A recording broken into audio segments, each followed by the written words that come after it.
Donc, bonjour Thierry. Bonjour Luc. Donc, bienvenue sur le village amiante. Alors, on va démarrer tout de suite dans le vif du sujet. GeoCapa. GeoCapa, qu'est-ce que ça veut dire? C'est géolocalisé, la capacité d'être géolocalisé. Oui, alors initialement, GeoCapa, c'était le but de fusionner géolocalisation et carottage, prélèvement amiante. D'accord, carottage, prélèvement amiante. Donc, CAPA, carottage, Voilà. prélèvement amiante. Voilà, GeoCapa. Ok. C'était Voilà une pour, chose qui voilà, qui résonne un petit peu. pour l'acronyme et la définition. Donc, en gros, le dispositif, c'est être capable de faire des carottages dans le sol. Essentiellement dans les enrobés, ou est-ce qu'un petit peu sur les terrains naturels? Est-ce qu'on on définit, la technologie s'arrête à quelque chose de précis? Alors moi, je réponds en fait aux demandes de mes donneurs d'ordre. Je suis basé dans le sud, donc essentiellement, il y a la Corse qui est pas très loin D'accord. du sud de la France. Et là, effectivement, je vais faire des interventions pour tout ce qui est prélèvement hors enrobé. D'accord, terre amiantifère. Voilà, exactement. Voilà, pour Tout à essayer. fait. D'accord, voilà. Et après, sinon, l'activité principale que j'ai développée autour de GeoCapa, c'est le carottage sur les enrobés. Voilà.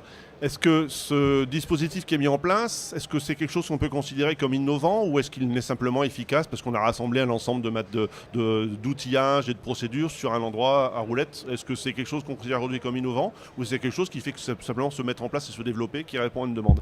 Alors initialement, c'était répondre à la demande, effectivement. Moi, j'ai commencé en 2012 à concevoir cet outil-là pour me faciliter la vie. Et après, innovant, je ne saurais pas dire si c'est vraiment innovant. Moi, c'est par fainéantise, entre guillemets, que je l'ai conçu. Je suis préventeur à la base. Donc le but, c'était de pouvoir répondre à la problématique risque routier, parce que le risque amiante, c'est une chose. Les TMS, donc les troubles musculo-squelettiques, parce qu'on manipule du matériel qui est assez lourd. Et surtout de la reproductibilité qui permettent de faire du volume sans prendre trop de risques et répondre aux attentes des clients. Donc voilà, la remorque est venue pour moi de cette volonté-là, de mixer un petit peu tout ça, et surtout aussi de mettre en avant mon retour d'expérience, que je suis coordonnateur SPS à la base. D'accord. Donc c'était de répondre aux attentes des entreprises, c'est-à-dire on fait un diagnostic amiante, mais à qui il va servir, pourquoi et comment en fait. D'accord. Voilà, donc c'est plutôt, on sent le préventeur, le coordonnateur sécurité prévention santé qui dit on avait avant certainement, où ça existait, des tas d'outils matériels qui existaient dans un camion ou dans une grande remorque, mais qui prenaient du temps, qui n'étaient pas forcément... Voilà. Donc on adapte tout ça dans un volume réduit, qui se transporte avec un véhicule léger. Tout à fait, complètement. Voilà, où tout est concentré. On a l'ensemble de l'outillage qui est mis à disposition.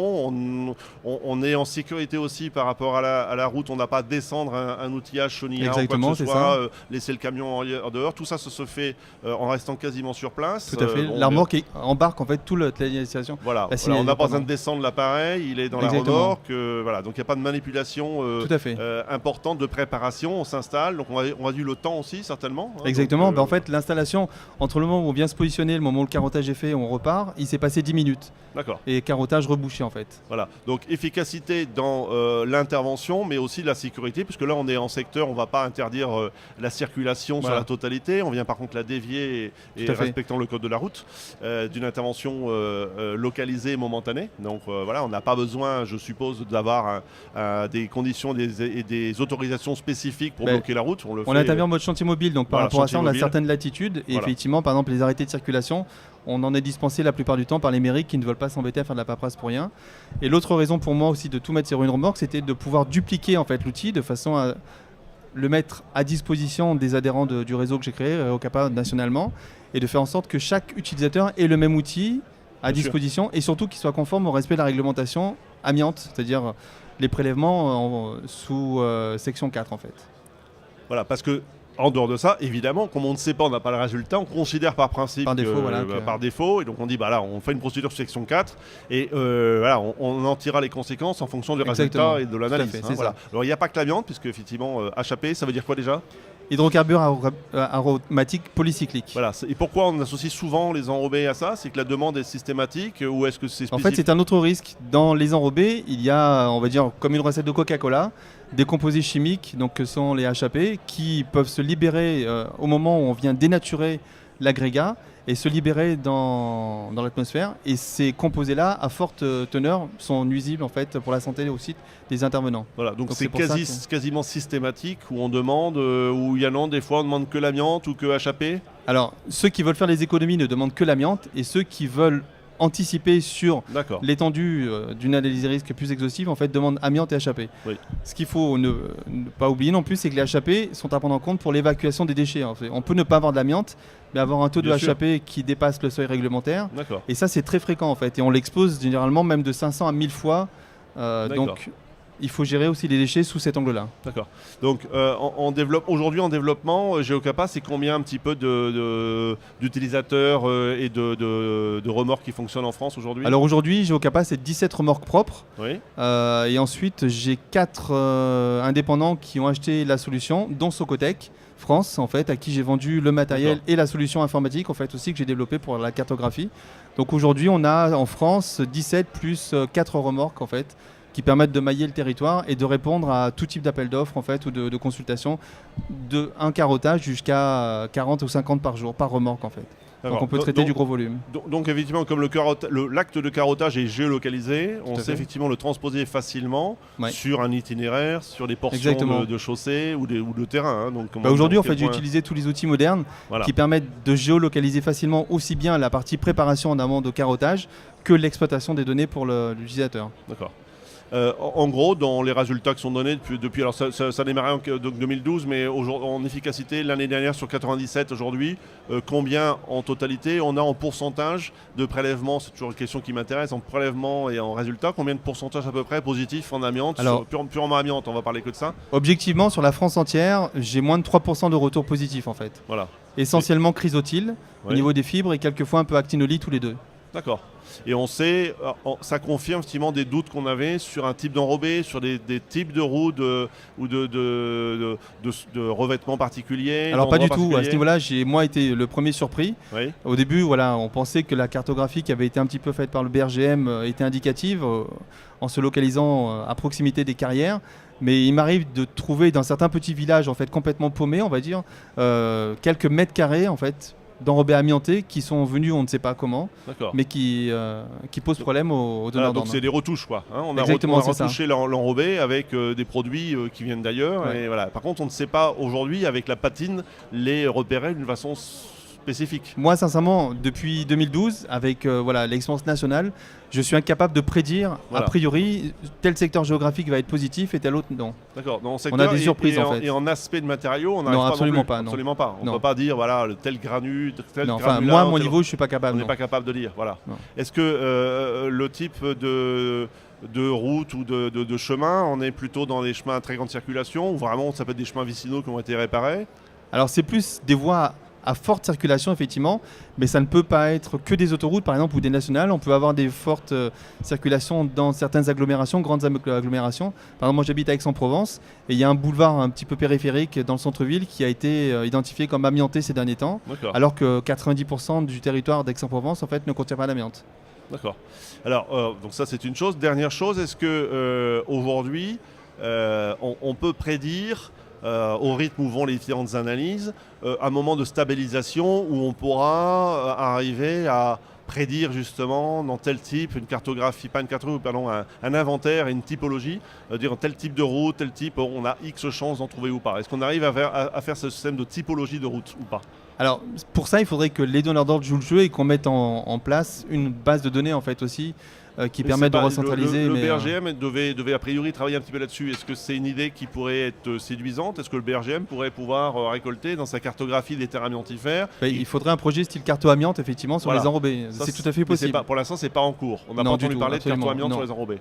Non, voilà. Du tout. Alors c'est quelque chose, puisque bon là on est sur Préventica, ceci dit on est en train de préparer Polytech, et sur Polytech c'est vraiment le sujet aussi du BRGM qui veut nous rencontrer, en disant est-ce qu'on peut envisager ensemble sur les terrains amiantifères, alors on pourrait leur dire écoutez pourquoi pas sur les enrobés aussi, hein, puisque ça vient bien aussi de terrains justement peut-être des choses qui peuvent être proches, comment le BRGM qui est quand même une autorité en la matière pourrait promouvoir, si c'est pas déjà dans les cartons, puisque peut-être que c'est déjà dans les cartons, une cartographie, d'une typologie pour permettre aux différents donneurs d'ordre, donc les communes, mais de plus en plus les conseils généraux, les conseils régionaux pour les parties de route qui pourraient encore investir, puisque l'État va certainement se décharger de plus en plus sur, et alors, après il va prendre à les concessions autoroutières qui vont proposer d'autres questions. En tout cas d'avoir un système cohérent et unique de recollement des données, parce que des fois on se retrouve avec des passages de 4 voies à 3 voies ou de statuts de route. La problématique par rapport à ça, au niveau de ce recollement-là, vient plus pour moi du type de donneur d'ordre. C'est-à-dire qu'en gros, aujourd'hui, les exploitants des voies, des circulations, ne sont pas nécessairement ceux qui mandatent en fait les préleveurs. Ah oui.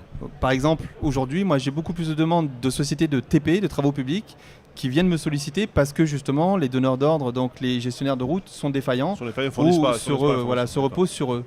Donc on a une disparité aujourd'hui des donneurs d'ordre qui veulent ou pas aussi jouer le jeu.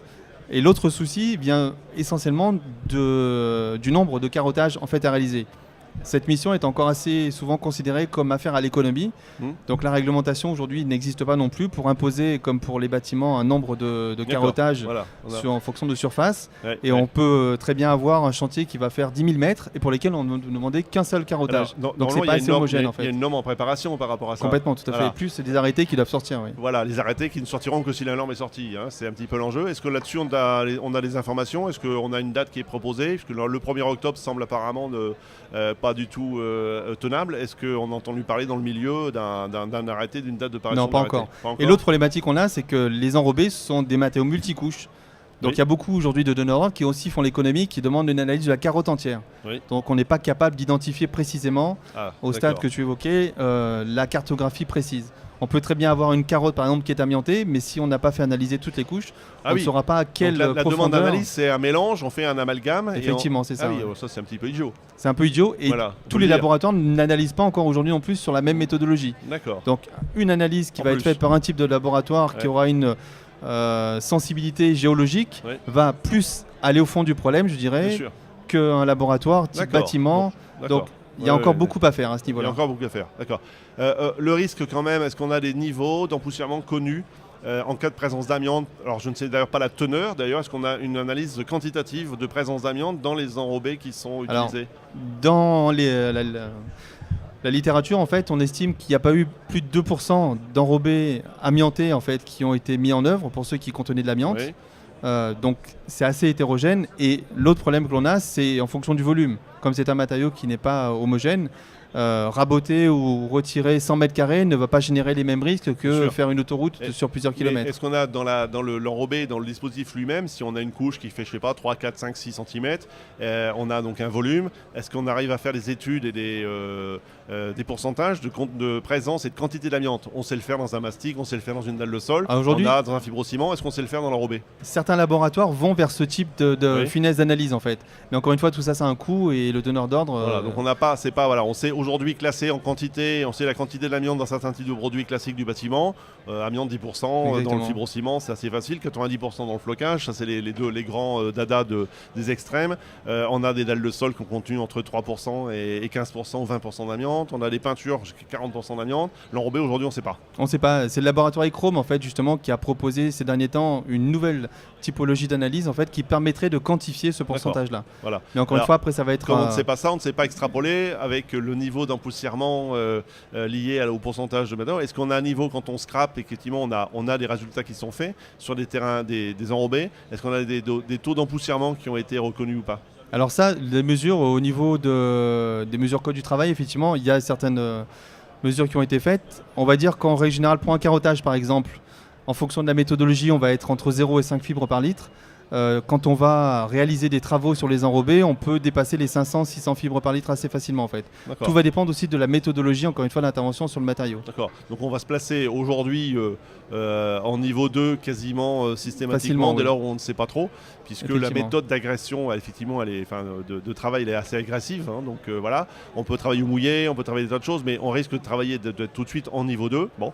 Très facilement. Alors demain, l'abaissement des seuils font que on risque de se retrouver peut-être aussi en limite supérieure du niveau 2, on ne sait pas jusqu'où on peut aller. En tout cas, aujourd'hui, en termes d'orientation, voilà, on peut arriver en niveau 2. Ce n'est pas des interventions qui resteraient systématiquement en niveau 1. Non, sincèrement, c'est très très difficile d'arriver aujourd'hui et il faut mettre en face de ça le matériel aussi qu'on a à disposition. En France, toutes les régions ne sont pas à traiter au même niveau en fait. D'accord. Certaines régions qui historiquement ont pris cette problématique disposent de matériel au niveau des TP pour traiter cette problématique et d'autres non. Quel est l'intérêt pour Geocapad d'adhérer à Réseau A+? Alors l'intérêt c'est de mutualiser le retour d'expérience par rapport à ça, de profiter justement de l'expérience du Réseau A+, sur les connaissances amiantes et dans mon cas, de pouvoir proposer un rapprochement entre ce qui a déjà été développé par exemple au niveau du bâtiment, retour d'expérience, sur les enrobés. Parce qu'en fait aujourd'hui les enrobés, la méthodologie d'intervention pour les diagnostics a été calée un petit peu sur celle du bâtiment. mais c'est un matériau qui est complètement différent et les prélèvements ne sont pas du tout comparables. Donc le but pour moi de me rapprocher du réseau A+, c'est de profiter justement de cette partie-là et d'apporter aussi mon œil différent avec ma solution sur... Voilà, donc c'est aussi venir apporter les choses, pas complètement, simplement... bien sûr, c'est partagé. Voilà, c'est partagé. Le but pour moi, c'est d'aller de l'avant, effectivement, bien sûr, en tant que préventeur, de dire, bah voilà, j'ai un retour d'expérience, est-ce qu'on ne peut pas confronter très bien. Les points de vue pour qu'on progresse et qu'on aille toujours vers du mieux. C'est formidable, donc bienvenue au club. Merci.